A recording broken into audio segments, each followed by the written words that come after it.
Hi, it's Paulo Haddad, and in this video I'll show you the second option we have to read and write properties of elements in OpenDSS. But before I go to the computer, I would like to ask you, give me a thumbs up, subscribe to my channel. That will help me to understand that you are enjoying what I'm doing and the content I'm creating. So with that said, guys, let's go to the computer. So what I have already, I have another Python file, and in this file I just copied what we have done in the previous video until the compile, right? So I called it read write properties elements option 2, and again all the files I'm creating, everything I'm doing here, you can find in my GitHub account. I have a repository there and the link is below, right? So okay, very nice. What I would like to do here is that, let's say I want to make sure that this line is not a switch. I can see that it's not a switch, it's false, right? So how can I then check it? Well, very easy. Let me go back to the previous video where I activated that line, remember that? And then I will stop here. So let's stop there. Well, like I was saying, very easy. DSS, the lines. I know that I have the right line activated, so I'll get all the properties for the line just to make sure. Read name. Let's see who is this line. Like I said, 650632.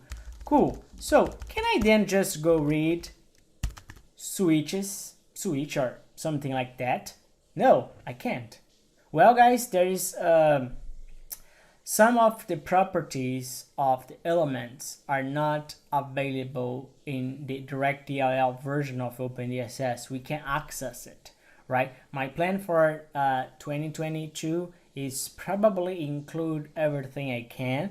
And also after that, if I have those options in OpenDSS, I can go back here in my py-dss-interface and include those methods, right? So this is a plan for next year. But one thing that we can do here now is to use the text method.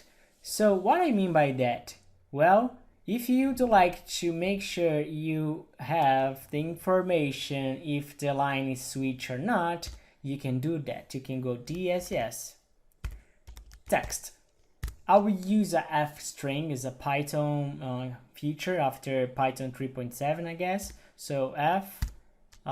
And then I will start my string, and I would say here question mark space, and then I'll give line, the name of the line 650, I guess, yes, 632, and then dot the property I want. It's a switch, right? So when you do that, look at this, you can get false.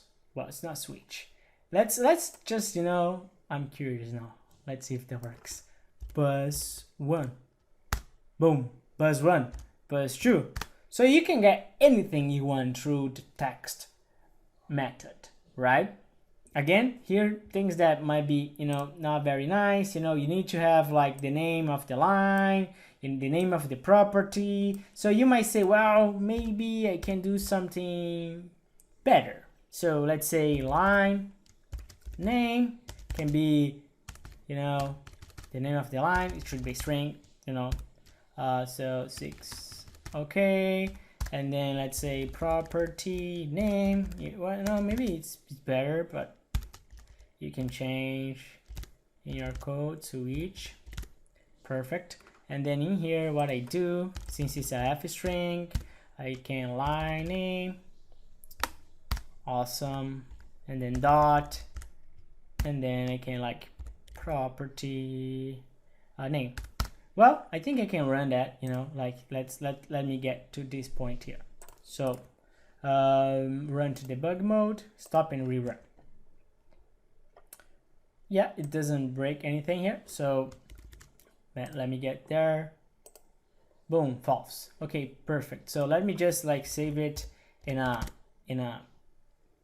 property or in a variable. Perfect. So we can now read things from properties that we don't have available in our methods. For instance, lines, we don't have read switch. But let's say now that I would like to turn this line to a switch. So I need to write, right? Makes sense? So to do that, using text is very simple. Just do DSS text, and then you go, let's do f string just in case. You do edit, and then you give the name of the line, 6, and then space, the property, and then I'll say true, right? Switch true. So here you could, add like more properties and change all of them in once. It's very similar to new something, but it's edit something. You can add as many properties as you want, but that's fine for us because now we will change. After that, you know what I'm gonna do? I will get the switch, and then I'll new the switch now. Let's read it and let's see actually what that is going to provide us. So let's see if I have a print statement here, and then I will get it here. So I'll put a print statement here, say isLine a switch, and now what I will do isLine a switch. Let's run that and make sure what happens then. So yeah, finish it, and I don't need it anymore, and then I'll run. Boom. Yeah, first time false. Second time, since we changed it using the edit, right?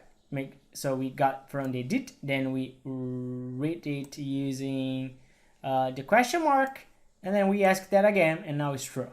All right, that makes sense. So guys, that's the way you can read properties from any type of element you want. Okay, so that's more general. I like the other way because PyCharm completion helps me to find what is available or not.